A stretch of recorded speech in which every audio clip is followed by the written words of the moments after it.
The veins guided through young Sam Hamada's body carry Japanese blood, but the floor he steps on and fights for is the Americans. Living as a Japanese in America was not easy during the time of World War II, 1930s and 1940s.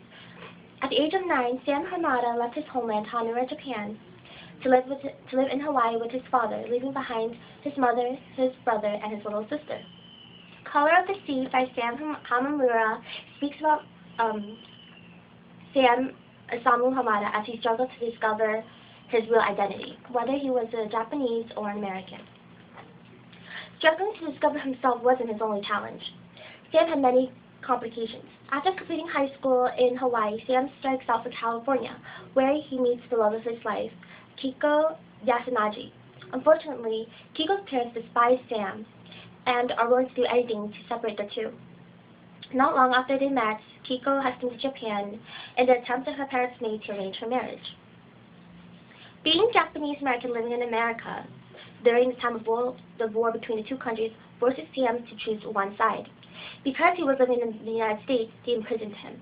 After a while being kept captive, the U.S. Army starts taking interest in Sam, impressed by his knowledge of Japan. Not long after, he joined the military and fought his native land in war, risking a chance of finding his own little brother. Color of the Sea taught me so much morally, historically, and culturally. There were so many moral lessons that I never thought I would keep in mind if not for this book. It taught me confidence is key, and that patience is a virtue.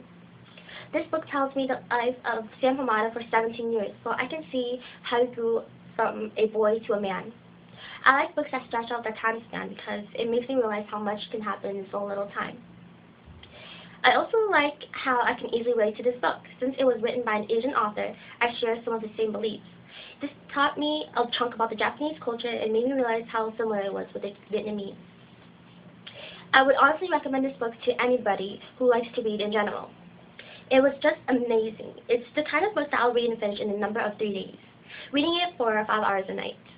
Honestly, anybody who wants to learn more about Japanese culture, and whoever is interested in learning more in depth of the Japanese intake on World War II, should definitely check out Color of the Sea.